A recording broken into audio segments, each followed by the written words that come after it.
From the Penn Institute for Urban Research and the Volcker Alliance, this is Special Briefing. I'm Bill Glasgall, and I'm here today with our great co-host, Penn IUR co-director, Susan Wachter. Hello, Susan. Good morning, Bill. How you doing today? Good. We've got an important panel today. Absolutely, because today we'll be zeroing in on a subject that's near and dear to Susan's heart as a Wharton real estate economist, as well as our great panel. And that subject is housing affordability and supply. We'll get to some of the details and our expert panel in just a minute. But first, this word. Special briefings are made possible by funding from the Travelers Institute, the Volcker Alliance, and members of the Penn IUR Advisory Board. We're coming to you live on the Penn IUR and Volcker Alliance websites, and also on the Special Briefing podcast and Penn IUR YouTube channel. We're everywhere now, and we've taken your questions in advance, and we've got a nice stack of them right here. So let's get the show going. Alongside the price of beef and eggs and the soaring cost of electricity, housing affordability has become a coast-to-coast preoccupation. And guess what? In this election year, many governors are proposing a long list of ways to make housing more affordable. And although last year's One Big Beautiful Bill contains new federal tax incentives for housing, the nation's states and municipalities remain the primary vehicle for getting the job done. So, to get the latest word on where we are and where we need to go, let's turn to the experts. We'll begin our exploration with Hannah Blitzer, Managing Director and Housing Sector Lead for S&P Global, and by the way, a former New York City housing official. Next, for the view on policy prescriptions in America's most populous state, please welcome Paul Steenhausen, Principal Fiscal and Policy Analyst in the California Legislative Analyst's Office. Following Paul, we'll hear about a new and creative idea from Eric Goldman, Program Director and Professor at NYU's Marron Institute in New York. And to pull everything together, we'll go back to Washington and turn to Laurie Goodman, founder of the Housing Finance Policy Center at the Urban Institute. A warm welcome from Susan and me to you all. And now to kick off the discussion, let's bring Hannah Blitzer front and center. Hannah, give us the big picture. Okay, great. Thank you so much, Bill and Susan. It's really nice to be here today. So as background, in the S&P Public Finance Housing Group, we have over 540 affordable housing ratings, and we rate a variety of issuers, including housing finance agencies, public housing authorities, community development financial institutions, nonprofit housing developers, and some standalone affordable rental properties as well. Our view is that the outlook for the housing sector is stable for 2026. And across the subsectors that we rate, we see relatively high median ratings. HFAs have a median rating of AA, and public housing authorities have a median rating of A+. At the end of the day, our view is that proactive management and financial flexibility is a key driver of our ratings, as well as for our rating actions in 2025, which were primarily positive. There were 42 upgrades and 8 downgrades in 2025, compared to 25 upgrades and 9 downgrades in 2024. Many of the upgrades were in the military housing subsector, which benefited from increases in the Basic Allowance for Housing, or BAH rates, from the federal government. And our downgrades were primarily in our non-military rental housing credits due to higher expenses that outpaced revenues. The largest portion of our ratings carry stable outlooks, over 90%, and the share of those ratings on negative outlooks declined slightly in 2025. So around this time last year, there was a ton of federal funding and policy uncertainty, including the threat of funding cuts and departmental reorganizations, and it truly was a roller coaster for our housing issuers this year. Ultimately, we did not see any credit impacts as a direct result of policy changes. And we did actually have some wins in the sector, as Bill mentioned. The July tax and spending bill did not eliminate the tax exemption for private activity bonds, which had been threatened, and its provisions to expand the low-income housing tax credit, specifically lowering the 50% test for 4% deals and increasing the allocation of 9% credits, could boost the development of affordable housing. We note that as bond financing is reduced per transaction on 4% deals, other sources of capital, like taxable debt, subsidies, and recycled bonds, will be needed to fill in the gaps. We're also watching tax credit investor appetite and pricing, which is on a downward trend and could lead to financing gaps on individual transactions. Cuts to federal safety net programs like Medicaid and SNAP benefits, these cuts could certainly increase housing insecurity for low-income families and potentially result in payment delinquencies. We don't anticipate any direct credit impacts to our issuers due to healthy waitlists and strong demand. We're also continuing to monitor the potential to privatize Fannie Mae and Freddie Mac.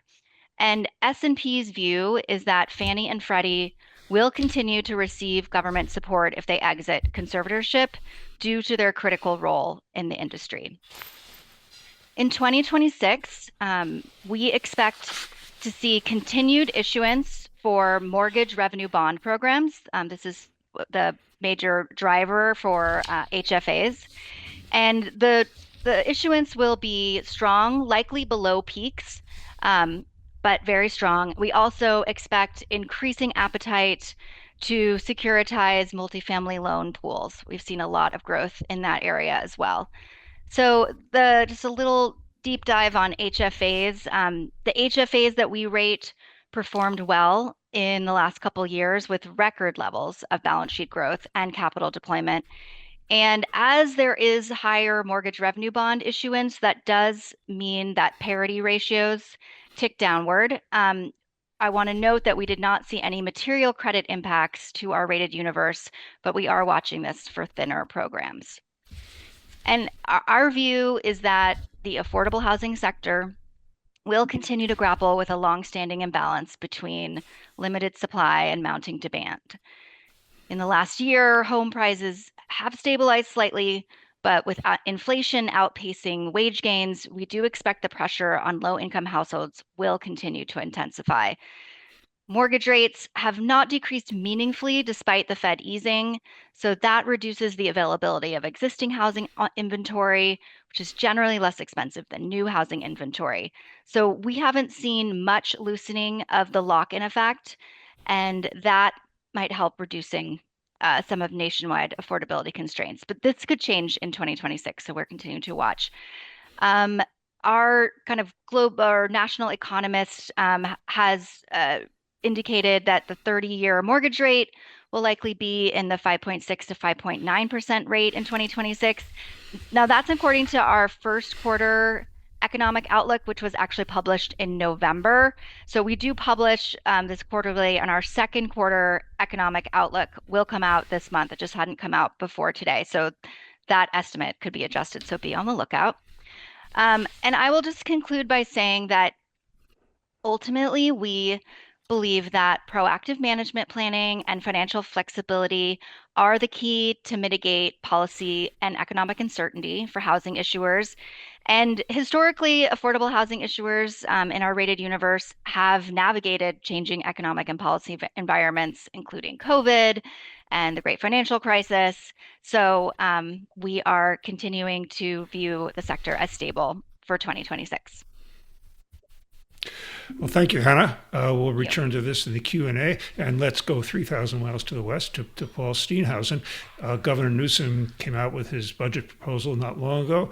I believe the Legislative Analyst's office is going to be publishing some research on housing legislation. What's going on in California, and how do you get things moving on the housing front? You know, it's no secret that California's home prices have been higher than the national average. We actually look back in 1940, the average home in California was about 20% higher than the US average home. By the end of the 1940s, the state's home prices were 30% higher than the state average. And it's quite remarkable, actually, that this trend has continued virtually every decade since. Today, prices for a mid-tier home in California, the average is $755,000, which is 110% higher than the typical mid-tier U.S. home. And if you're looking to be a first-time home buyer here, well, a bottom-tier home in California is now 30% more than a mid-tier home in the rest of the United States. You'll have some better luck renting here, but it's still quite pricey. California's typical monthly rent for a two-bedroom apartment is $2,700, which is 40% higher than the national average. So that's more than $32,000 per year in California just in rent. So good luck saving to buy a home, unfortunately. Going back to home prices, cost for a home grew very rapidly from 2020 to 2022, consistent with what was happening in the rest of the country. And that affected both mid-tier and bottom-tier home prices. They were going up by about 15% per year. Since mid-2022, home prices in California have remained relatively stable for mid-tier and bottom-tier.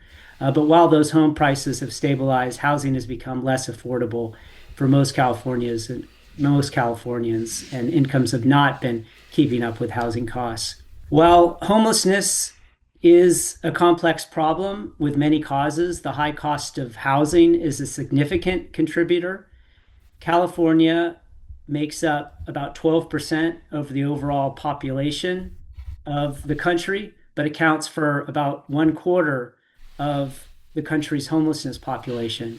And since 2007, California has seen about a 30% increase in the number of residents experiencing homelessness. What accounts for these high prices in California? Well, it's a collection of factors, but bottom line, California has been systematically underproducing new homes for decades. First and foremost, there's far less housing has been built in our coastal areas, in the Bay Area, LA, Orange County, San Diego, than people demand. As a result, households bid up the cost of housing in these coastal areas. And what we see is some of that unmet demand to live in the coastal areas spills over into inland California, driving up prices in the inland areas as well. We've certainly seen that in Sacramento, where I live. Another reason is building costs for labor, required building materials to meet state and local building standards, government-imposed development fees. They're all higher in California than in other states. So what has the legislature been doing? What has the state legislature been doing? My bosses, I have 120 bosses, we like to say, in the Senate and Assembly, Democrats and Republicans. What have they been doing about it? Well, they've been quite busy, actually, and for several years now. There's a number of recent laws that makes it easier to build accessory dwelling units, ADUs, and making it more of a ministerial action if these ADUs meet a set of pre-established criteria. So it's not subject to discretion by local governments. Actually, it's nice when you work in the policy world and then you get to talk with somebody who works in the real world and can tell you about the effects of some of these policy changes. A friend of mine is a building contractor. He told me about an ADU project that he worked on a decade or so ago. It was an ADU set back from the main house on a relatively large property in a suburban area. Even then, back then, he had to go to the local commission. There was a vote. It barely passed. And he said nowadays, these ADUs, he can get them approved quickly, again, like a driver's license, as long as you meet, these criteria. There's also been just passed legislation that streamlines the building of multifamily units in already developed urban areas. Senate Bill 79, I'll mention, which was approved by the governor a few months ago, makes it easier to build high-density housing near transit areas. Developers now can build, well, starting July 1st, build mid-rise multifamily buildings regardless of local zoning maps. Also want to mention a new law that freezes new residential building standards through 2031, and that applies to state and local building standards, with exceptions for fire and health and safety. So at the administration level, at the state level, the state is undergoing a reorganization. For years, housing and homelessness was part of an agency that also covered horse racing industry and licensing barbers. It's the Business Consumer Services and Housing Agency. Beginning in July, housing is going to have its own agency, Housing and Homelessness Agency. The hope is that the state will be able to focus much more on this huge problem. More substantively, though, the state is tackling the whole way the state funds affordable housing. We have this very strange system where you have a set of departments under the governor that developers go to for their soft debt, for their loans. And then they have to go to the state treasurer's office, which is separately elected, to get those private activity bonds and tax credits. And it's just very inefficient and fragmented and broken. And the governor's January proposal seeks to create this one-stop shop for developers where they can get financing all in one place. I'll go ahead and stop there, but there's a lot going on in California, so it is promising. Well, thanks, Paul. A lot more to go. And this is a reminder that you're tuned into special briefing from Penn IUR and the Volcker Alliance. Thanks again to the Travelers Institute, the Volcker Alliance, and members of the Penn IUR Advisory Board for your support. And don't forget, you can follow today's episode and all of our other special briefings on our websites, the Special Briefing Podcast, and the Penn IUR YouTube channel. And now, Susan, let's introduce our next guest. Yes, thank you so much. And it's our great pleasure to bring to the panel and for me to introduce Eric Goldman, who is the Program Director for Transportation and Land Use and Professor at the Marron Institute for Urban Management at NYU and a former member of the Mayor Mamdani's transition team with a very interesting proposal. And we are so pleased to have you here with us, Eric, to hear about the proposal. Please tell us. Thank you. Thanks for having me. As Susan mentioned, my name is Eric Goldwyn. I'm a professor at NYU, and we recently published a report mapping out what I think is a pretty audacious and expansive plan to expand our subway by 41 miles and 64 stations. I will explain all that, but first, a little bit of background. So, as many of you may know, Zoran Mamdani, our new mayor, came into office with a promise to tackle affordability. And in making that promise, he came up with several different policy ideas, understanding you have to build housing, of course, but he also wanted to provide free childcare and make buses fast and free, which got us thinking, and me thinking, are buses really part of the affordability challenge? Are people moving out of New York because they can't afford the $3 bus fare? I don't think so. Housing is clearly central to the affordability challenge. In New York, more than 50% of New Yorkers qualify as rent burdened, meaning that they spend more than 30% of their income on rent. And so we thought maybe we could combine the transportation goals and the housing goals to sort of make a better plan and tackle affordability more directly. So if we want to catalyze development, we think you have to expand the subway as we did more than 100 years ago. As some of you may know, when the subway was introduced in 1904, population began to spread across the city. So, Lower Manhattan was considered the densest place the world had ever seen, basically. And then with the introduction of fast subways, population started to move out of Lower Manhattan and follow basically the subway line. So from 1910 to 1940, to give a little bit of context, the city's population grew from 4.75 million to 7.5 million, basically a 60% growth. And there's a wonderful historian, Peter Derrick, who wrote a book called Tolling to the Future. And he says that 90% of that growth occurred along what he calls subway suburbs. So the areas that are immediately adjacent to the subways. And, a neighborhood like Jackson Heights in Queens would qualify as one of those. But he also does a great job, and just sort of in my own research, the growth of the Bronx is a really good example. So the population of the Bronx in 1910 or 1900, let's say, no, 1910, we'll go 1910, was about 400,000 people. And then by 1940, which is when the subways essentially stopped being built, it's about 1.4 million people, right? So you see just dramatic growth. And it's all dangling off of the subway. There's a really interesting development in the Bronx called Parkchester. It's right off of the 6 train, and it's basically, I think, 170 buildings, 30,000 people live there, very well served by the subway, and this is sort of the growth model that New York has followed. So we want to copy that playbook. We want to extend the subway, as I mentioned, by 41 miles, 64 new stations, and we want to develop a bunch of housing around those new stations. Now, for the sake of our analysis, we were relatively conservative. We're not making any zoning changes. We're allowing the existing zoning to be the guide, and we estimate that this plan could catalyze more than 167,000 units of housing. But again, I want to stress we should make zoning changes if we were to follow a plan like this and allow for the development of even more housing. So some of these extensions would push the subway into neighborhoods that have never had easy subway access. So we're looking at a lot of expansions in Queens, some in the Bronx, and some in Brooklyn. A little bit of work in Manhattan as well.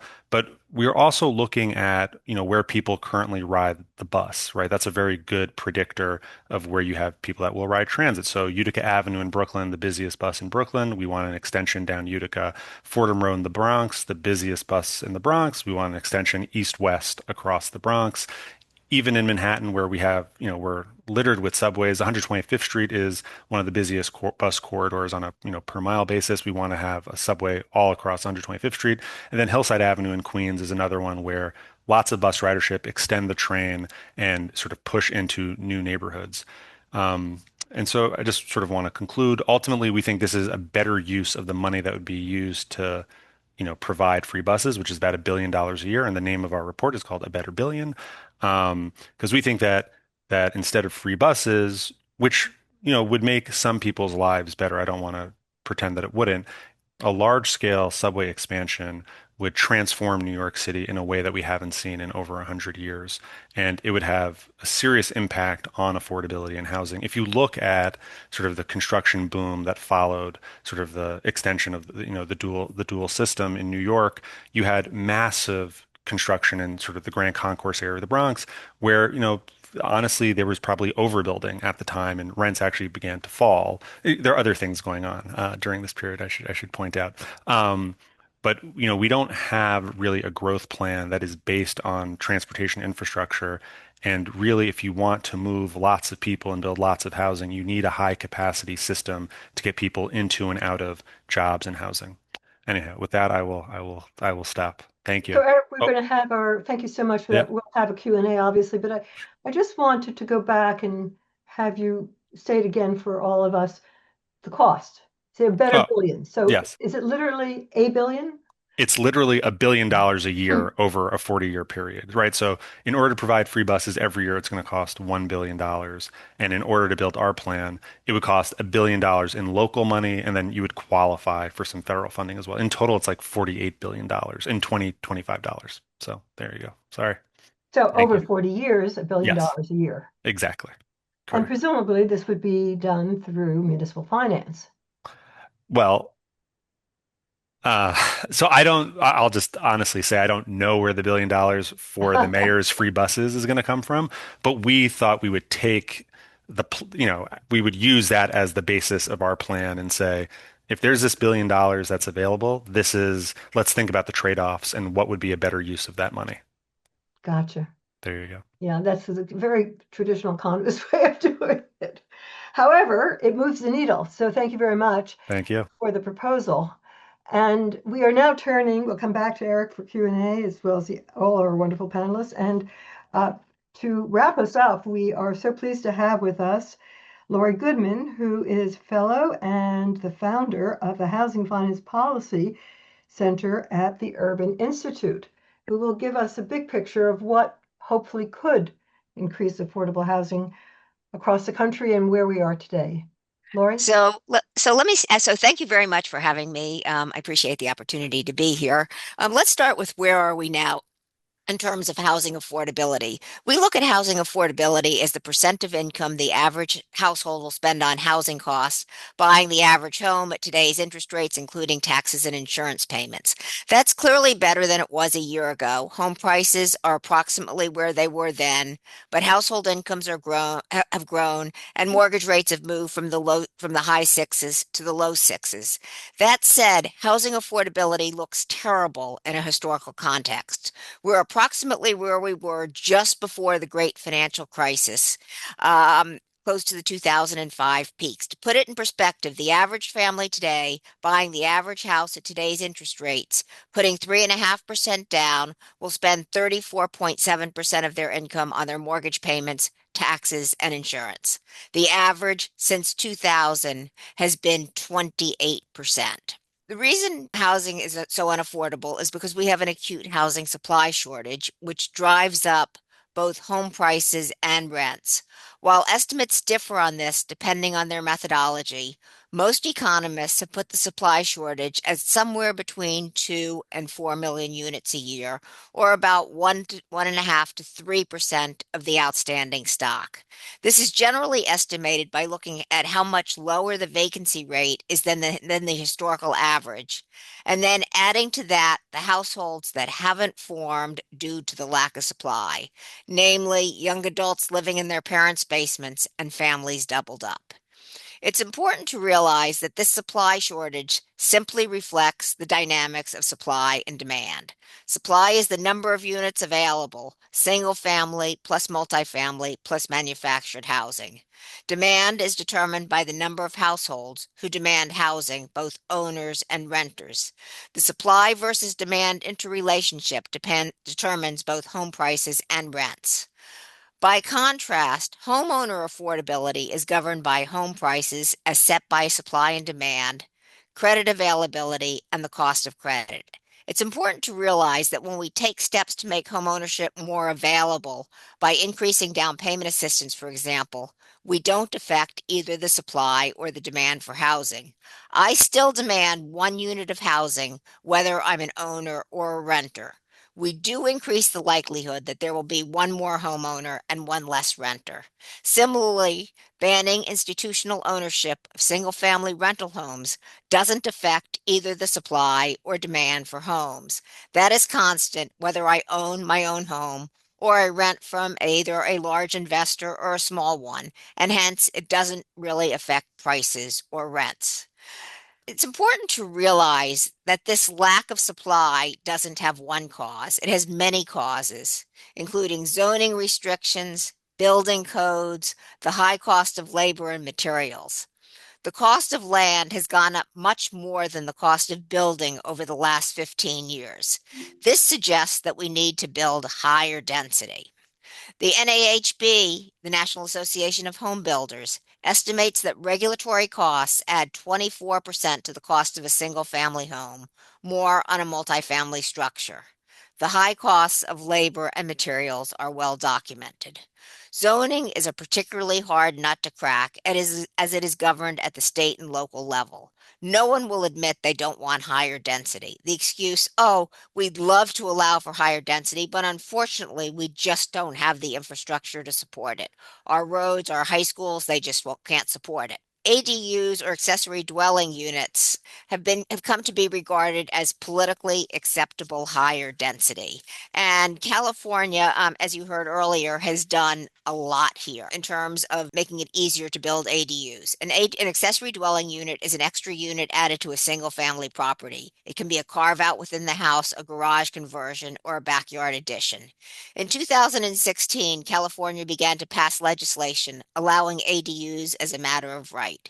And Paul talked about this earlier. Each year, there were 1 to 6 pieces of legislation that broke down obstacles. No, you can't require a parking space for an additional vehicle if you're within a half mile of public transit. No, a homeowner association can't say no ADUs. No, you can't enforce setback requirements except for those necessary to conform to fire codes. The result, in 2024, ADUs were close to 20% of new housing units produced in the state of California. Let me repeat that. In 2024, ADUs were close to 20% of new housing units produced in the state of California. The rate of single-family homes with ADUs nationwide is 1.2%. It's 2.9% for California as a whole and 4.6% for LA. For Los Angeles, there are 88 million detached homes. If the country as a whole had the same rate of ADUs as California, we'd add 1.5 million units. If we had the same rate as LA, we would add 3 million units. This would go a long way toward closing the supply-demand gap. California has already given us the playbook to do this. So extra supply, a lower cost, but there are some additional things we can do to lower monthly costs for homeowners. Greater use of adjustable rate mortgages would help. Adjustable rate mortgages are ARMs whose rate is fixed for the first 7 years and then reset every 6 months thereafter, have an initial cost about 60 points less than a 30-year mortgage. But the costs after that initial period are so unattractive that few borrowers take out adjustable rate mortgages. Lowering the maximum margin at the reset and standardizing this product would be very valuable. Another help, improving renovation financing. Current programs are cumbersome and have a very high denial rate. A few suggestions. In 2024, FHA, the Federal Housing Administration, made some significant improvements in their 203K home renovation program, but the uptake hasn't increased significantly. HUD could increase lender awareness and increase the number of HUD consultants, making this program more available. GSE home improvement loans require the lender to hold the risk until the renovation is complete, hence low lender participation. The GSEs could pilot a preferred vendor approach. The contractor holds the risk of completing the project in a satisfactory manner for a fixed price. In exchange, they are one of a few approved vendors in a given area. The GSE should also consider a second lien program for renovations, so borrowers don't have to give up their low-rate first mortgage to obtain renovation financing. Indeed, housing is unaffordable in a historical context, but there are steps that can be taken that can help significantly. With that, thank you very much. That concludes my remarks. Thank you so much, Laurie. And I'm going to just ask a quick follow-up, which is related to the ADUs that Paul and you both have focused on. And that is the financing available for ADUs? Has that been solved? So the answer is not completely. You do financing generally the way you do other renovation financing. Most of it is done for cash. If you improved our renovation financing programs, that could also be used for renovation. That could be used for renovation. That could be used for ADU construction as well. There's an appraisal issue, and the more ADUs you have, the more likely the unit is to appraise out.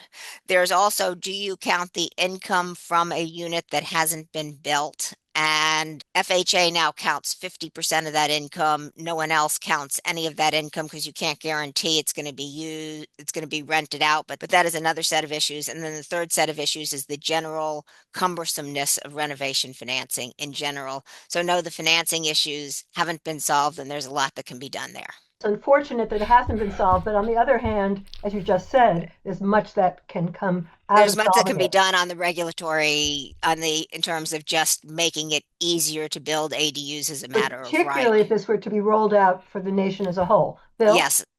Yeah, and I was going to ask a follow-up of Paul. Some of the suggestions Laurie just made about ADUs and ADU financing, how is that playing out in California? Is it easier to get a project financed, approved, the whole thing? I'm sorry, I don't know about the financing end by the individuals, but certainly the legislature, through a slew of laws that Laurie mentioned, has streamlined the process. The permitting process, and not having to do the environmental reviews as much as in the past. But I do not know about the financing for the individual homeowner. So Paul, let me generalize the question, and for all the panelists, it appears that states are doing more. And that's great because now we're going to have experiments across many states. So the question that we have from Pew Charitable Trust, Luna Demetrius, is states face various budget challenges associated with slowing revenue growth and challenges to federal funding. How should state leaders think about prioritizing funding for the housing crisis? So Great this question. is for everyone, and perhaps we can start with you, Hannah. Yeah, and I would say, from my seat at S&P Ratings, we're really my team's focused on kind of credit impacts of housing policies, specifically if anything could impact an issuer's ability to repay its debt. I think that housing finance agencies are a great example of how states can be funneling more funding towards affordable housing. Often HFAs are basically they're state entities, and they're ultimately financially self-sufficient with the bonds they issue, but they do often also have strong relationships with the states that they're in, and in certain states will get an additional allocation of funding from the state. And Laurie mentioned that down payment assistance won't affect the total of supply, but it will help reduce costs for Yeah. individual buyers. And HFAs have been building and growing their down payment assistance or DPA programs over the past couple of years. Well, more than like 60% of the HFAs that we rate have DPA programs. And they're typically, I would say they're fun, they could be structured as hard pay loans. They also could be forgivable loans or someone in between where it's like deferred until refinance. And the sources of funding range from just like the general fund of the HFA, basically the sort of net income, the profit of the HFA, or from bond proceeds as well. So I guess that's just my plug for HFAs and how states can use those organizations And to it's a address. wonderful plug. So we thank you for that, Hannah, because there are issues of the lack of supply, which I think the panelists have addressed, put out there so well. And then the issue of getting into home ownership, which it doesn't increase the supply, doesn't change the overall demand and supply, but that is a separate problem. And there's a credit constraint and there's an income constraint, but there's also a down payment constraint. And I think the resource, as you have so well pointed out, Hannah, of the local housing finance, state housing finance authorities in helping down payment. And I'm wondering if Hannah, and you could follow up on this, and also Laurie, how much of the down payment assistance that's available out there is known? I do believe there was at one point a discussion of some kind of program to make it more known what's actually available out there to make it easier to access these funds. Laurie, do you know about where that might stand? Yeah, so Freddie at one point had a DPA one program where they tried to basically aggregate the resources in one place. I think, and they've done it for a certain number of states. There's also an organization called Down Payment Resource that aggregates the programs nationwide. I think more standardization of these programs would be very, very helpful to the lending community. And I'm not saying that all these programs have to look the same, but there are a couple of standard formats that they could follow. And it's either a grant or a forgivable loan. And here's the forgiveness schedule, for example, standardizing to that extent. So I think standardization would help, but there are a lot of these programs out there, and I think the onus is on the borrower and lender to figure out what fits, and more widespread publicity about these programs would be extraordinarily helpful. Laurie, you have a very ambitious agenda of reforms, many of them coming from the federal level. HR 6644, the Housing for the 21st Century Act, is in the House. What are the prospects for that, and how many of your checklist items might be addressed by it? I think basically that bill is very trying to break down barriers to housing construction, and a lot of those barriers are at the state level, and I don't know, and I sort of question, I mean, I hope it goes through. I question how much teeth it really has in terms of actually breaking down the barriers, because there don't seem to be penalties associated with non-compliance. But I mean, going back to the first question, what can state leaders think about breaking down barriers? Doesn't cost money. sort of making it easier, as California has done with multifamily and with ADUs. That doesn't cost money. And the bill does a lot of that. The other place where the bill makes a big difference, in my view, is the chassis requirement for manufactured housing. And this is a really geeky topic, but manufactured housing is required to have a chassis. It's very, very, very rarely moved from place to place, but manufactured housing is allowed to conform to a national code rather than state and local code. So what that does is it makes the construction of manufactured housing much more scalable. Now, there have been all sorts of issues with zoning out manufactured housing and sort of, from about 1976, when the HUD code was passed, till the early 90s, we were producing about 240,000 units of manufactured housing a year. Now we're shipping a little bit over 100,000, a much larger population base with a much more acute housing affordability crisis. So, the question is, why aren't we doing more there? And certainly this helps. The other interesting thing that it does is, by eliminating the chassis requirement, you also allow modular housing to be built to national standards. And I think that is a game changer. What about the financing of this kind of housing? Are there still barriers there? There are huge barriers. So manufactured housing, if you own the land, you can get a normal real estate loan, and that is at a rate not too much higher than what you would get for a site-built home, and that works pretty well. The issue is when you don't own the land, you're sort of in the world of chattel or personal finance, and the rates on those tend to be much higher. If I may, a quick follow-up on that, how much of this 100,000 that's being shipped a year is going to the owned land and therefore is exempt from this financing problem? Do you know? That is actually a hard question to answer. And the answer is, I think it's very hard to say X amount. I mean, there have been very few new manufactured home communities built since 2000, but, sort of if something is sitting on family land and you don't want to encumber the land, you can't get a real estate loan on that. So the answer is I don't know the answer to that question.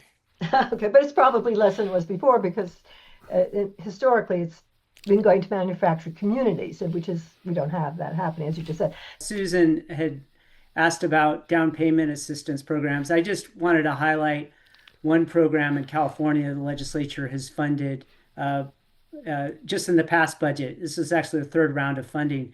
It's called California Dream for All. It's a down payment assistance for first-time, first-generation home buyers. And so it's a down payment assistance that's not paid back until the home is sold. And at that time, the homeowner will pay back the loan, that second mortgage, plus a share of the equity from the house, a share of the appreciation on the house. And the idea is, as that money gets paid back, it gets recycled and then used to loan to other homeowners in the future. So the legislature's put aside some state general fund for that program. If I may, that's what's so wonderful about it, Paul, that it regenerates. The fund pool actually continues.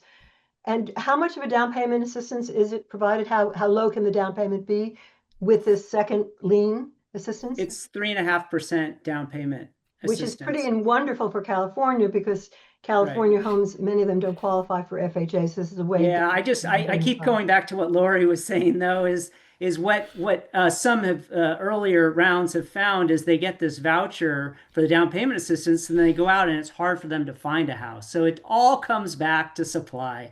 So really a lot of well, actually supply and putting it all together. Bill? Yeah, well, speaking of supply, when we were talking before the program, Paul mentioned that condos don't get built in California. And why is that, and what can be done? Yeah, condos, can be a good entry into the market for home buyers, especially given the high price of single family homes. This particular issue about condos and condo insurance is not something our office has looked into, but there was a recent study by University of California, Berkeley, that found that the number of new condo units in the Bay Area and in Southern California has dropped by 90% since its peak in 2005. And a key driver of that significant decline, according to the UC Berkeley study, suggests that it's California's construction defect laws. There's a high cost of insurance for condo builders because of these defect laws. There's a long window, a 10-year window for homeowners associations to sue the developer over construction defects. California also has a broad definition of construction defects, and one study found that any condo building in California could potentially claim between 50 and 100 defects because of this broad definition. And there are other construction defect laws in California that are seen as kind of overly favorable to the condo owners and the HOAs and unfavorable to builders. And so insurance companies, according to the study, is kind of assume that all HOAs in the state eventually will sue the property developers. And so this is gaining some, I'm hearing more talk about it. There's actually a deadline of tomorrow for new legislation, new bills to be put into the legislature to be introduced. But I'm starting to hear this as I'm going around, and members are starting to hear more and more about this, I think as a result of this UC Berkeley study in large part. Well, Paul, thank you for that, and Bill, and I want to turn to Laurie in a moment on this question, because a condo building that is building flats in a dense way is often the solution to affordability problems throughout the world, but our condos share, and particularly affordable condos, not just in California, but Florida and Yes. many places. So tell us more generally what the issue is. It's a nationwide issue. Sort of condo construction as a share of total multifamily construction, that is sort of own versus rent or own. In the multifamily world, condo construction is as low as it's ever been. If you look at it as a share of total for sale construction, single family plus multifamily, condo construction is as low as it's ever been. I think there are two big issues. Paul talked at length about the condo liability issue. That's an issue in just so many states. You somehow have to figure out some way of limiting the developer's liability. And the other issue that has come out is the financing issue, in particular the financing for people who want to buy into condos once the condo is completed. In the wake of the Surfside collapse in Florida, the requirements for the condo have been amped up considerably, including all sorts of board certifications that there's not going to be special assessments in the next 5 years, and the result is that the amount of financing for condos has declined. And so I think you need to figure out how to address both those issues, and it should be a huge focus because as you said, condos are a point of entry for home ownership for a lot. Could be a point of entry for home ownership for a lot of families. Well, let me ask a general question for all the panelists. It's a supply side problem. It's a financing problem too, but it's a supply side problem. So we have a question from the Independent Budget Office of New York. What are strategies to address community resistance? That is NIMBYism, or fears of gentrification displacement. And particularly, I want to go back to you, Eric, because could the building of new subway lines be delayed because of displacement, even just from the building? And overall, what is your response to these issues of getting more supply into New York City, but overcoming NIMBYism and fears of gentrification at the same time? Sure. So first, I just want to step back briefly, because you guys are talking about, specific programs and policies. I think one big thing that is missing is the combining of transportation and land use, and understanding that, if you improve the value of land through infrastructure investment, you make the land more attractive. And something like a subway, for instance, high capacity, high frequency, really sort of, it's like land on steroids, basically. Anyhow, but to your question about NIMBYism, I don't think there's a great answer to that. I think usually what you see in government is abstracting up a level, basically. So going from city to state preemption on land use things. Oftentimes you might link multiple zoning changes together. So it's not just you're fighting in one neighborhood. You're basically saying everything is now yoked together. I think with, a big subway expansion plan, that's basically how I would think about it. But I think, more, in a more grounded manner, if we're going to make multi-billion dollar investments in a project, you are accepting that there will be neighborhood change. Otherwise, there's no point in doing the investment. I think here in New York, what we've seen is we've made huge investments, and there's a project called East Side Access where we sort of brought in Long Island Railroad to Grand Central, but then didn't do any zoning changes in Long Island, even though we provided, 15 to $16 billion of this project. That's unforgivable, in my opinion. And there's a project currently being pursued in New York called the Interborough Express, which would connect Brooklyn and Queens. And again, it's currently a $5-6 billion project. And if you're going to build that project, by definition, there's going to be change. And so we need to think about it and be thoughtful about it and say, yes, we're going to build bigger and there will be some displacement, but maybe we can provide other ways of sort of mitigating those impacts. But we have to go through with this project, or we can't do it at all, which obviously is for some NIMBYs, that is a worthwhile outcome. But I think it takes leadership, right? It takes courage at the elected level. And, that's hard to come by these days. So we talked about ADUs actually moving the needle. What about transit-oriented development? Go back to California. That's now as of right, Paul, you were saying, and Eric and Laurie and Hannah too, if you would like to weigh in. Is transit-oriented development as of right, or perhaps with some limitations, increasing supply of housing, and particularly affordable housing across the nation and in California? Paul, you want to start? Sure. So I mentioned Senate Bill 79. Scott Wiener is the state senator who authored that bill. He's actually running for Congress. He's out of San Francisco. He is, as he calls it, embrace the abundance agenda, the abundance movement, and has done actually a number of things to address the NIMBYism we just heard about, exemptions for environmental review, and in this case, with SB 79, state essentially overriding local zoning for certain types of projects. It's very specific, certain types of multifamily projects with a certain percent set aside for affordable housing that's along or near heavy transit areas in certain counties. In those cases, developers will have a much easier time getting approval despite local zoning.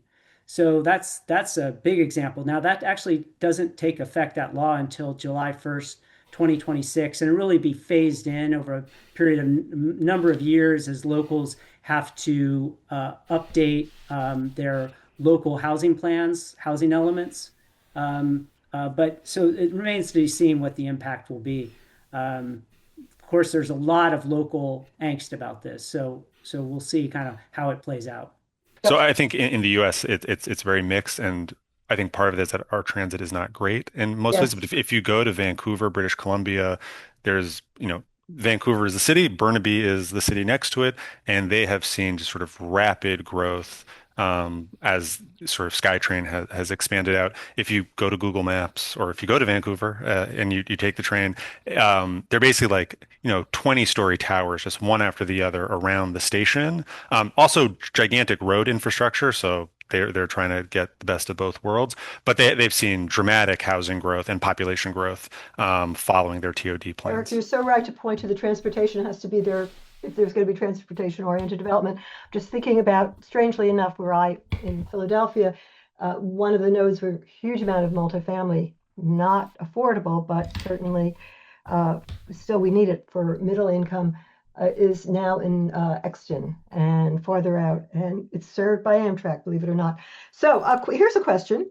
How distributed by state is the housing crisis? Is there really a national housing crisis across all states? Are there certain states where there effectively isn't a crisis? If yes, then why is this so? Eric, do you want to start us? Well, I am definitely not expert in that. My sense is that it's not a national crisis, and that Yeah. it is, you got your Californias, your New Yorks. I'm sure there are other places. But obviously, I think Laurie probably and Laurie? Hannah would know the answer to that better than I do. Laurie, and then we'll go to you, Hannah, and then we're almost have to close. So Laurie? I actually think it is national, but it's to varying degrees nationally. I mean, areas like New York and California have always been unaffordable and have always had a affordability crisis. However, there's been sort of post-COVID, there's been a huge areas that parts of the Midwest that never really did that well all of a sudden are experienced very, very high home price appreciation. So I think it has made that crisis more acute across the country as a whole. I think that's fair. Yeah, I think that's right. So we're about at the end. Is there a kind of lightning moment that everyone would like to sum and give their best solution for this national crisis? I can jump in. Hannah? I don't have a solution, but just when we were talking about transit-oriented development, it reminded me to flag something else that came out of the July tax and spending bill, which was making new market tax credits permanent. And those are typically used to finance non-housing, but they can be combined with low-income housing tax credits. So I'm picturing like transit-oriented development with retail on the bottom and housing on the top. And one of the groups that we rate types of lenders, mission-driven lenders called CDFIs, Community Development Financial Institutions, use a lot of new market tax credits and are kind of key drivers of that initiative. So just wanted to throw that Favorite out there. legislation came out of my office when I was there. So let's Nice. go on to Hannah. Thank you so much for that. Let's go on to Paul. What would be your lightning rod? What's the best way forward if you had to choose one?